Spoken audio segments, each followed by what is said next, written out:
Hello, everyone. I'm Reverend Nikki Happy, the Director of Marketing and Engagement at One Spirit. And I am sitting here today with Rabbi Mark Sameth and Susan Katz Miller. How are you both? Welcome. It's great to be here. Thanks. Good to be with you. Thank you.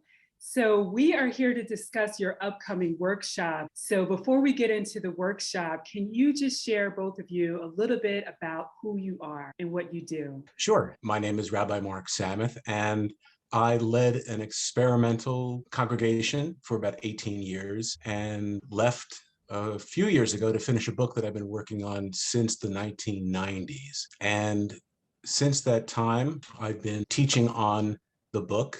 When I was a congregational rabbi, led a lot of meditation, taught the Jewish mystical tradition known as Kabbalah. So I've been teaching on that and leading meditation when I have an opportunity as well. So I've been lecturing all over the country, but of course from my kitchen over the past year and a half now. I'm Susan Katz Miller. I'm a journalist by background, a former Newsweek reporter. I'm the child of interfaith parents. I'm in an interfaith marriage, and I'm the parent of two grown interfaith children. And I've written two books. The first was Being Both: Embracing Two Religions in One Interfaith Family. And the second is an interactive workbook, the Interfaith Family Journal. And my work focuses on helping interfaith families find community wherever that may be. I'm probably best known as an advocate for accepting the idea that interfaith family members often want to be multiple religious practitioners or to claim non-binary religious connections. So that's how I ended up here. And that's a great segue into discussing the topic of your workshop. So tell us a little bit about your workshop. What inspired this topic on non-binary God, non-binary spirituality? So the book that I wrote for is called The Name, A History of the Dual-Gendered Hebrew Name for God. It's about, in short, the ancient Israelite belief that God is dual-gendered. I had read Susan's book, Being Both, some time ago, and realized at some point that there was a real convergence, that in Susan's way, she is interested in a lot of the same meta topics that I'm interested in. And although we're doing it from different perspectives and in different communities, that there's an interesting convergence between her work and my work. And then I thought, well, maybe if we could converge our interests and our teaching and our experiences, that we might have something non-binary to offer. And the idea hit me that maybe that would be a really, really interesting and expanding way of approaching this. And I asked, and Susan fortunately said yes. So I was intrigued by Mark's book, and I wrote a review of it on my blog.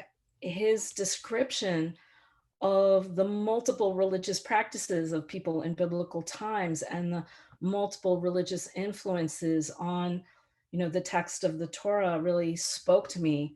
And they affirmed the worldview of many multiple religious practitioners. I think many of us resist the contentions that there is one authentic and unchanging and exclusive way to practice any one religion.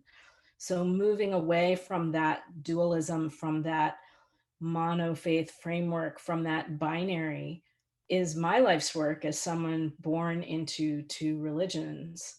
So when Mark suggested that we do a class together, setting our work kind of side by side and playing with the interconnections, I was really intrigued and delighted. And so can you take us what this class will be like for participants? The class itself is non-binary, meaning that it's experiential, but it's not only experiential. From my perspective, we're going to be talking about gender, but we're going to be talking about gender as a metaphor. There's going to be a lot of unpacking of some of these terms that kind of, and I'm speaking very personally now, terms that I have felt have locked me in.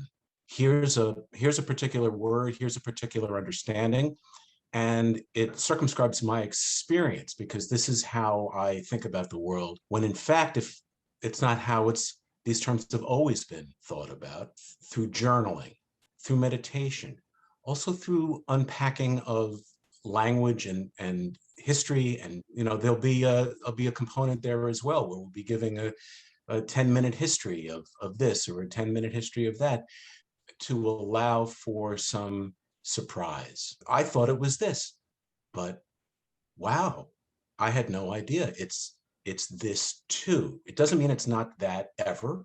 It just means it's not that all the time, in every circumstance, in every time in history.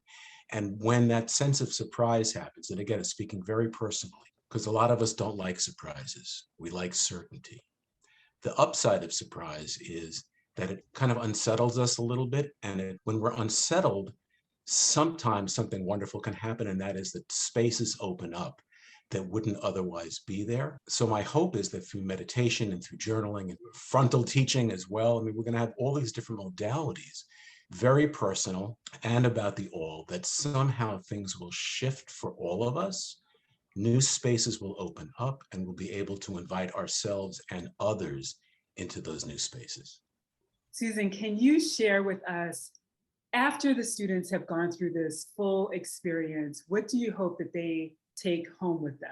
I'm looking forward to being in community with these participants who bring their own rich, non-binary experiences of religion, spirituality, gender, and life. And I think it's kind of unprecedented that we will be co-creating this space to examine these ideas and to share these aspects of our identities and to ask each other these loving questions. So I think that participants will come away with tools and resources for making space for these ideas in their own communities. And I hope that they will also come away from it feeling affirmed in their own richness and complexity and inspired to expand these conversations into other realms, into other communities that they are part of. Mark, would you like to add anything? Amen. Yes. I would just add that I'm very excited to be part of this, to have this interaction between these two worlds, these two ideas, and to see what comes of it.